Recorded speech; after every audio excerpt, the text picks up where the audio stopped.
हर महीने मेरी किस्त जा रही है। और जो अंकल आते थे ना पैसे लेने के लिए, मैंने उनसे कहा, मैंने कहा अंकल जो सहारा इंडिया कंपनी है वो लॉस में चल रही है ना? तो अंकल ने कहा हाँ लॉस में चल रही है, लेकिन तुम फिक्र मत करो, तुम्हें तुम्हारा पैसा मिल जाएगा, मैं खुद दूंगा अगर बाई चांस कंपनी नहीं देती। तो ठीक है, मैंने ट्रस्ट कर लिया। बिस्मिल्लाहिर्रहमानिर्रहीम, अस्सलाम वालेकुम। स्वागत है आप सबका आपके अपने चैनल पर। तो बताइए कैसे हैं आप लोग? आई होप आप सब अच्छे होंगे। अल्हम्दुलिल्लाह मैं भी खैरियत से हूँ। सुबह का टाइम है, मैंने सोचा ना सुबह-सुबह सबसे पहले कपड़े धुल जाएँ, यानी कि मैं मशीन लगा लेती हूँ, कपड़े भी धुलते रहेंगे और ना मशीन लगी रहेगी तो ज़ाहिर-सी बात है मैं नाश्ता भी बना लूँगी फटाफट। क्योंकि अब धीरे-धीरे ना ये लोग बिस्तर छोड़ रहे हैं, उठना शुरू हो रहे हैं। तो देखिए सही रहता है, सुबह-सुबह अपना मशीन लगा लो, तो सारा दिन हम फ्री हो जाते हैं। तो ना बच्चे स्कूल चले गए, मैंने उनको रेडी करके फटाफट स्कूल भेज दिया और उसके बाद मैंने जल्दी से मशीन लगाई कपड़े धोने के लिए। कपड़े काफ़ी सारे हो रहे हैं, तो ठंडा हो रहा था काफ़ी ज़्यादा पानी, तो मैं दूसरा हाथ तो मेरा डालने का मन ही नहीं कर रहा था। लेकिन बस मैं एक ही हाथ से खंगाल रही थी। दिल ही नहीं कर रहा था कि दूसरा हाथ डालूँ, क्योंकि मेरे ना हाथ में थोड़ा-सा दर्द भी हो रहा था। कलाई मेरी दुख रही थी, काफ़ी ज़्यादा दर्द कर रही थी। लेकिन ये है कि काम तो देखिए करना ही है, सर्दी हो चाहे गर्मी हो। और सर्दी आ जाएगी तो पता क्या करती हूँ मैं? जो गर्म कपड़े होते हैं ना वो गुनगुने पानी में धोती हूँ मैं। गुनगुने पानी में एरियल डाल के, उससे ना कपड़े बहुत ज़्यादा साफ चमकदार हो जाते हैं। और ना जो झाग भी अच्छे बनते हैं, क्योंकि ठंडे पानी में ना झाग नहीं बनते बिल्कुल भी, फ़ोमिंग नहीं होती। तो गर्म पानी में बहुत अच्छे झाग बन जाते हैं।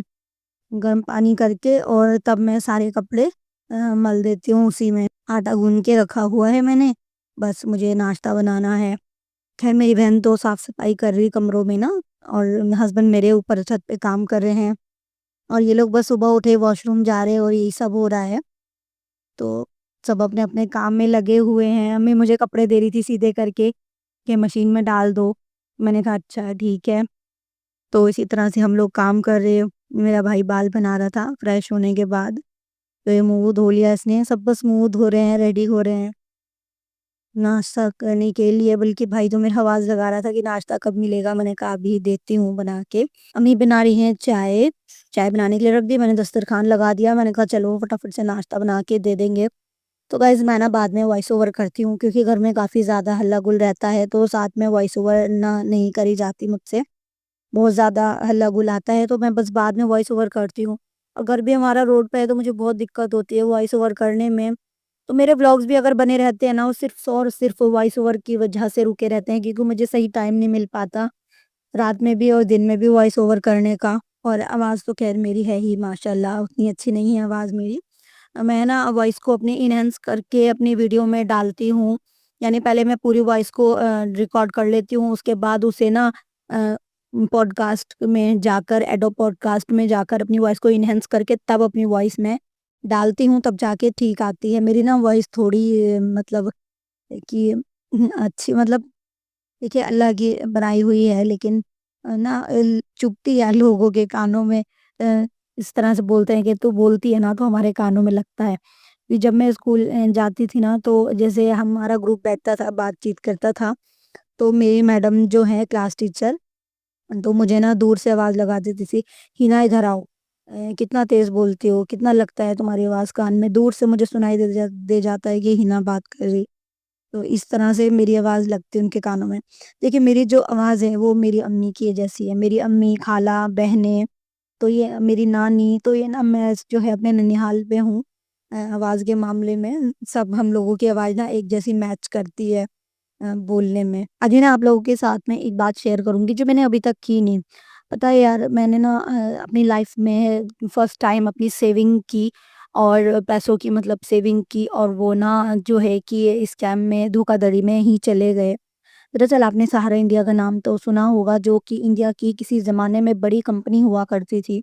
तो मैंने ना उसमें अपने पैसे इन्वेस्ट किए थे, यानी मैंने अपनी ना प्रेगनेंसी तो थी मेरी, लेकिन मेरे बच्चे थे नहीं, ज़ाहिर-सी बात है फर्स्ट प्रेगनेंसी थी, तो मैंने सोचा सन 2012 में कि चलो मैं ना पैसे जमा करती हूँ और जब मेरी आफ्टर डिलीवरी के बाद मुझे मिल जाएँगे, तो 5 साल के लिए मैंने जमा किए थे। मैंने कहा चलो बच्चे के काम आ जाएँगे।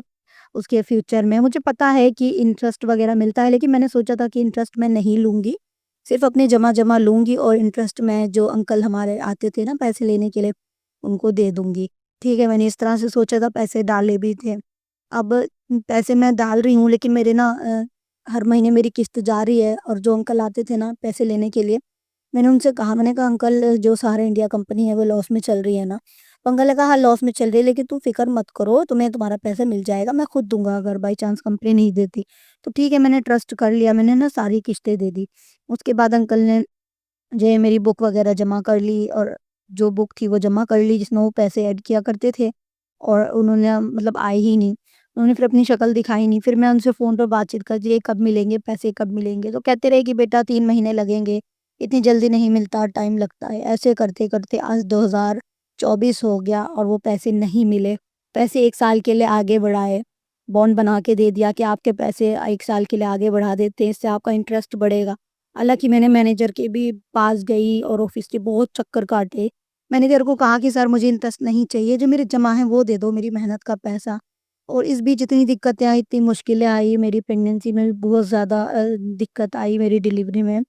और मेरे पापा भी बहुत ज़्यादा बीमार पड़ गए, यानी बहुत सारे उतार-चढ़ाव मैंने अपनी ज़िंदगी में देखे, पर वो पैसा आज तक मिला नहीं। पता नहीं फर्स्ट टाइम मैंने वो पैसा सेव किया था, और वो पैसा मेरा 55,000 के करीब है जो कि मिला ही नहीं। तो बहुत ज़्यादा दुःख हुआ मुझे। मेरे नहीं ऐसे ना जाने कितने लोगों का पैसा, ज़्यादातर गरीब तबके के लोग हैं, क्योंकि वही 10-20 रुपए डेली बेस पे जमा करते हैं, तो मैं 20 रुपए रोज़ जमा करती थी, 600 रुपए महीना। और इस तरह से मेरे साथ हुआ, और मुझे बड़ा अफ़सोस है, मैंने बहुत चक्कर लगाए, कई बार मैनेजर से बात करी। अब मैंने जाना-आना छोड़ दिया, बिल्कुल मैंने छोड़ दिया अल्लाह के भरोसे। मैंने कहा चलो अगर मेरे नसीब में होंगे तो मुझे मिलेंगे, नहीं तो कोई बात नहीं, अब कर भी क्या सकते हैं, क्योंकि जो कंपनी का मालिक है सुब्रत रॉय, वो तो इस दुनिया में है नहीं, और बाकी जो उनके फैमिली मेंबर्स हैं उनकी सिटीजनशिप जो है वो भी दूसरे देश की है, तो क्या कर सकते हैं। और जो उनकी सारी प्रॉपर्टी है वो गवर्नमेंट के कब्जे में है। एजेंट और मैनेजर कहते हैं हम लोगों को, जब हम जाते हैं कि हम क्या करें, गवर्नमेंट ने हमारी प्रॉपर्टी पर पूरा कब्जा कर रखा है, हम कुछ नहीं कर सकते। गवर्नमेंट चाहे देखिए दिला भी सकती है, कि गवर्नमेंट के कब्जे में सारी प्रॉपर्टी है, तो गवर्नमेंट के हाथ में है कि वो पब्लिक का पैसा दिला सकती है, क्योंकि 2-4 लोगों का पैसा नहीं है, लाखों लोगों का पैसा उस कंपनी में इन्वेस्ट है, और गवर्नमेंट ऐसा करना नहीं चाहती, और लोग आवाज़ उठाना नहीं चाहते। कहीं न कहीं लोग चुप बैठ गए हैं सब के सब। बीच में हल्ला हुआ भी था। लोगों ने जो है कि उद मतलब रैली वगैरह भी करी लोगों ने, ऑफ़िस में वगैरह को घेर भी लिया। अ, लेकिन उससे क्या था, अब पता है क्या, जब मैं गई मैंने सर से बात की, मैनेजर से, कि सर हमारे जो हैं पैसे वो दिलवा दीजिए, जो मेरे जमा हैं वही दिलवा दीजिए, 10-10 हज़ार करके दे दीजिए, कोई बात नहीं। तो सर ने कहा मैं कुछ नहीं कर सकता, क्या कर सकता हूँ? उसके बाद फिर ये जो वेबसाइट निकाली उसने, गृह मंत्री ने, अमित शाह ने वेबसाइट निकाली कि 10,000 रुपए हम तुम्हारे वापस करेंगे, अपने डॉक्यूमेंट इस तरह से जो नंबर हैं डॉक्यूमेंट के वो ऐड कर दो। और लेकिन वो सब करा, तो उसके बाद में वो भी कैंसिल हो गया, तो वो 10,000 रुपए भी नहीं मिले। पापा का भी कैंसिल हो गया, पापा बल्कि ऑफ़िस में गए, 300 रुपए दिए वहाँ के एजेंट को, उसने कंप्यूटर वगैरह पे सारा इनका चढ़ाया, और वो डेटा और पेपर इनको दे दिए कि रखो अपने पास। उनके भी नहीं मिले 10,000 रुपए, और वो कैंसिल हो गया, और मेरा भी कैंसिल हो गया। हालाँकि मैंने तो अपने मोबाइल फ़ोन से ही कर लिया था, क्योंकि मेरी एक ही बॉन्ड थी बस 50,000 55,000 वाली, तो मैंने वो फ़ोन से ही कर लिया था। तो इस तरह से वो भी नहीं मिले। अब क्या करना था, थक हार के बैठ गए, देखते हैं क्या होता है, अल्लाह की मर्ज़ी है। अल्लाह पाक की मर्ज़ी है, जब मिलेंगे तब मिलेंगे। उम्मीद तो है वैसे मुझे इंशाल्लाह, कि मेहनत का पैसा मरता नहीं, कभी ना कभी ज़रूर मिलता है। 20-20 रुपए मैंने समझ लीजिए जमा करके डाले। कोई सामान अगर खरीदना होता था तो रोक देती थी, लेकिन 600 रुपए अंकल को मैं किश्त के ज़रूर देती थी।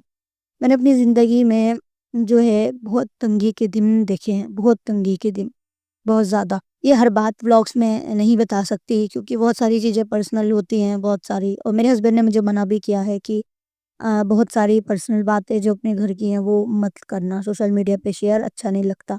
मैंने भी कहा हाँ, आपने मुझे पागल समझा है क्या? घर में 10 बातें होती हैं, और वो सब मैं लोगों के सामने नहीं रखूँगी, और नहीं अच्छा लगता मुझे। ठीक है, अब ये बात थी तो मैंने सोचा चलो आप लोगों के साथ में शेयर करती हूँ कि किस तरह से देखिए सारा इंडिया ने मुझ जैसे जाने कितने लाखों लोगों का बेवकूफ़ बनाया। पैसे लेता रहा और आज भी लोगों के अकाउंट चल रहे हैं, लोग पैसे जमा कर रहे हैं, पता नहीं कैसे ट्रस्ट कर रहे हैं इस कंपनी के ऊपर, जबकि ऑलरेडी स्कैम कर चुकी है कंपनी। और अब मुझे ये समझ में नहीं आता कि मैनेजर की सैलरी कहाँ से आ रही है, एजेंट जो काम कर रहे हैं उनकी सैलरी कहाँ से आ रही है। मैनेजर की 30-40 हज़ार रुपए सैलरी होगी, उससे कम होगी नहीं। अपनी सैलरी वो हर महीने निकाल रहे हैं, एजेंट अपनी सैलरी हर महीने निकाल रहे हैं, लेकिन आम जनता का पैसा रोक रखा है। अगर ये लोगों को उनका जमा भी दे देते ना, इंटरेस्ट ना देते तो भी पब्लिक खुश हो जाती कि चलो जो पैसा हमने जमा किया है हमारा वही पैसा हमें मिल जा रहा है। लेकिन इन्होंने ऐसा भी नहीं करना, इन्होंने सारा ही पैसा मार के रख लेना है। देखिए जो जैसा करता है वो वैसा बढ़ता है, साफ सी है बात। सुब्रत राय जब इस दुनिया से गया तो उनके परिवार का कोई भी बंदा शामिल नहीं था। उनकी मृत्यु के टाइम उनके पास कोई भी बंदा शामिल नहीं था। ठीक है, सब जो है बाहर की कंट्री की सिटीज़नशिप लिए बैठे हैं, तो जो एजेंट वगैरह थे उन लोगों ने ही उनका अंतिम संस्कार करवाया। तो जैसा बोओगे वैसा काटोगे, ज़ाहिर-सी बात है। बहुत गरीब लोगों की हाय ली है, बहुत ज़्यादा। हिंदू हो या मुस्लिम हो देखिए सबको अपने कर्म का फल मिलता है, दुनिया में भी और मरने के बाद। वो सुबह का जो है मैंने कपड़ों पे देखिए धो लिए, उसके बाद जब मैं फ्री हुई क्योंकि आज क्लीनिंग का काम मेरी बहन कर रही है, उसने बोला कि मैं साफ-सफाई कर दूँगी। मैं छत पे आ गई, मैंने कहा चलिए पैंट फिनिशिंग कर लेती हूँ, क्योंकि सुबह से बैठ जाते हैं बिना खाए-पिए मशीन पर काम करने के लिए और मैं फटाफट से फिनिशिंग कर लूँगी, उसके बाद ये प्रेस कर देंगे। तो मैंने इनको नाश्ता दे दिया। अब ये मुँह धो के अपना नाश्ता-वाश्ता इन्होंने किया और मैंने फटाफट से जो है अपना काम करना शुरू कर दिया फिनिशिंग का। तो मुझे पैंट में तुरपाई भी करनी है और शर्ट्स में ना मुझे बटन भी लगाने हैं आज, क्योंकि शर्ट्स भी बनने के लिए आई हैं। तो पैंट में ज़्यादा काम नहीं रहता, मोहरी तुरपनी रहती है और कमर और नीचे गैदरी यानी कि आसन और बटन लगता है और सेल्फ सेल्फ जो होता है ना वो तुरपन का काम रहता है। ठीक है, पहले मैं ना शलवारें बनाया करती थी मोहल्ले में ही लोगों से काम लेके कि वो मार्केट से काम ले आते थे तो मुझे दे देते थे और शलवार के मुझे देते थे 15 रुपए। जिसमें मुझे क्या करना होता था, पटियाला शलवार बनानी होती थी पूरी प्लेट्स वाली और राइट साइड पे मुझे पॉकेट भी लगानी होती थी, पॉकेट, ठीक है। मैंने बहुत बनाई शलवारें, लेकिन जब मुझे मेरे टाइम पे मुझे पैसे नहीं मिले तो मैंने छोड़ दिया। अपना पैसा भी भीख की तरह माँगो तो फिर फ़ायदा क्या? ऐसी मेहनत का, ऐसे काम का। तो मैंने छोड़ दी यार मेहनत-वेहनत करनी। मैंने मेरे हस्बैंड ने कहा छोड़ो मेरे साथ हेल्प कराओ बस, मत करो अलग से काम। मैंने कहा ठीक है। देखिए छोले रात में भिगो दिए थे, अब बनाने की तैयारी है। ठीक है, अगर आप रात में ना भिगो तो सुबह एक काम करना, छोलों को ना गर्म पानी में सुबह ही भिगो कर रख देना, ठीक है? गर्म पानी में। तो वो ना अगर आपको रात में बनाने हैं तो आराम से आप बना सकते हो, ठीक है? 4-5 घंटे में अच्छे खासे हो जाते हैं छोले राजमा। जब कभी मैं रात में भिगोना भूल जाती हूँ तो मैं सुबह उठ के गर्म पानी में नमक डाल के भिगो देती हूँ और अच्छे खासे दोपहर में बनाने लायक हो जाते हैं। फिलहाल तो ख़ैर मैंने रात में भिगो दिए थे, ठीक है? सबसे पहले तेल डाला, तेल में गरम मसाला, प्याज़ डाली, उसके बाद अदरक लहसुन का पेस्ट डाला और कुछ सूखे मसाले डाल के हरी मिर्ची भी डाली हाँ साथ में। टमाटर मैंने पीस लिए हैं, टमाटर मैंने काट के नहीं डाले, ठीक है? सारी चीज़ों को अच्छे से जो है भून लेंगे मसालों को जब तक ये तेल ऊपर नहीं आ जाता। तो वैसे मैं ना इस तरह से भी बनाती हूँ और एक दूसरी तरह से छोले बनाती हूँ। जब कभी बनाऊँगी पंजाबी स्टाइल में वो आपके साथ इंशाल्लाह ज़रूर शेयर करूँ, ठीक है? और उसके बाद मैंने ना चने जो थे चने डाले, यानी कि छोले चने निकल गए मेरे मुँह से ठीक है।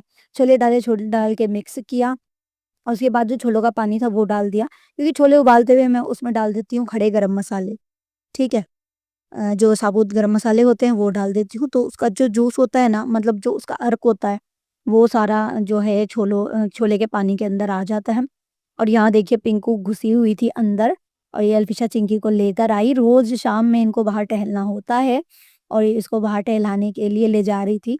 डेली का होता है, एक-एक करके थोड़ी देर चिंकी को टहलाएगी, थोड़ी देर पिंकी को लेकर आएगी घुमा के और छोटे बच्चों की तरह इन्हें घुमा कर लेकर आती है। पिंकू यहाँ बैठी हुई थी, पापा पैसे दे रहे थे, पैसों का लालच, उसे कोई मतलब ही नहीं है, उसे मतलब नहीं है नोट-वोट से, उसे तो सिर्फ़ दूध से मतलब है। दूध ले ले।